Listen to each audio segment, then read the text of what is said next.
کہ صدیق اکبر کی توہین ہوئی ہے اس وقت تو میدان میں نہیں نکلے، آج اگر ان کے 2 MNAs کی ہو گئی ہے تو سارے نکل آئے ہو.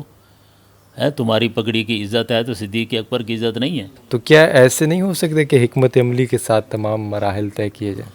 حکمت عملی ہونی چاہیے، لیکن یہاں تو حکمت عملی چھوٹ جاتی ہے جب تمہاری توہین ہوتی ہے، باقیوں میں حکمت عملی یاد آ جاتی ہے. پھر وہ لوگ ہمارے ساتھ ہونے کے باوجود سب کچھ کر رہے ہیں تو تم کیوں نہیں کر سکتے ہو؟ کے ساتھ دیکھیں نا، متحدہ مجلس عمل میں کچھ افراد ایسے ہیں کہ کمیونٹی ان کی ایسی ہے کہ اس میں وہ اس طرح کے بیانات دینے کہ سے ان کی ساکھ کو، ان کی سیاسی اس کو نقصان پہنچ سکتا ہے. نقصان پہنچ جائے، ہمارے مسلک کو نقصان نہ پہنچے، ہے کہ جس پر مولانا فضل الرحمان صاحب پوری دیوبندیوں کو مطمئن نہیں کر پا رہے یا اس کی ضرورت بھی نہیں محسوس کر رہے. اچھا، جیسے آپ مولانا صاحب فرما رہے ہیں کہ ایک کال دی اور پورا ملک جام کر دیا، تو اس سے بظاہر لگتا ہے کہ مولانا صاحب کے پاس طاقت تو ہے، تو کیا طاقت ہونے کے باوجود یہ اسمبلی میں اس طرح اپنی بھرپور انداز سے کیوں نہیں آ پا رہے؟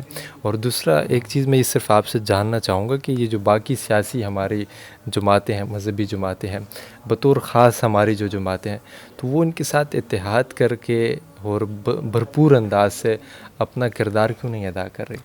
وہ یہی ہے کہ مولانا اس بات سے مطمئن نہیں کر رہے لوگوں کو. مثلا کوئی آدمی صحابہ کے دفاع کے لیے لڑ رہا ہے، کوئی ختم نبوت کے لیے لڑ رہا ہے، کوئی بدعات کے حوالے سے، کوئی کیا کیا کیا ہزار مسائل چل رہے ہیں.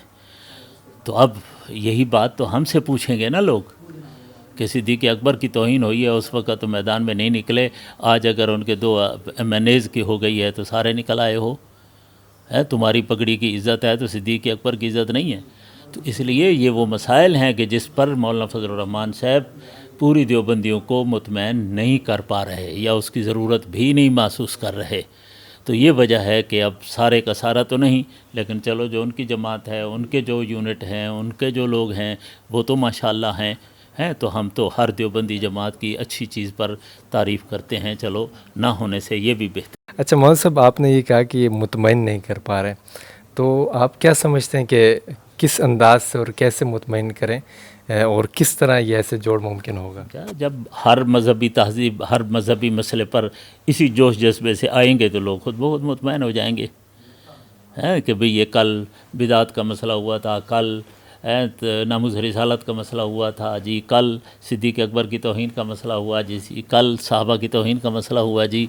تو پھر ان پر آپ کا رد عمل نہیں آتا رہے گا تو مطمئن ہو جائیں گے. اچھا مولانا صاحب، جیسے رد عمل باقی جماعتیں کرتی ہیں، لیکن آپ نے دیکھا کہ ان پر پابندی لگا دی جاتی ہے، لیکن یہ واحد جماعت ہے کہ ہماری مذہبی جماعت ایسی ہے کہ جس پر ابھی تک کوئی ایسی پابندی اس طرح کی نہیں ہے.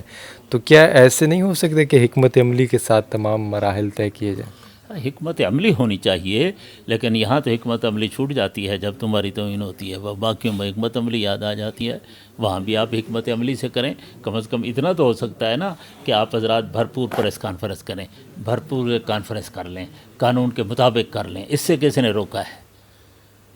جب اس میں نہیں ہوتا تو ذہن یہ ہوتا ہے کہ بھی ہم تو جی ایک بین الاقوامی مسئلے میں جا رہے ہیں، یہ تو چھوٹے موٹے مسئلے ہیں.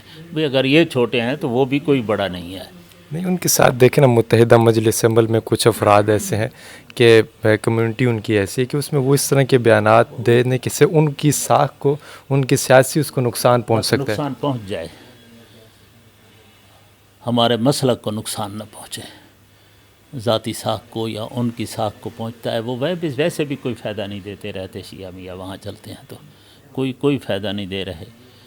بہرحال یہ حکمت عملیاں نہیں ہیں کہ ہم اپنے دین کے بارے میں، ہم اپنے اصحاب رسول کے بارے میں، یا ہم ناموس رسالت کے بارے میں بھی کھل کر کوئی بات نہ کریں.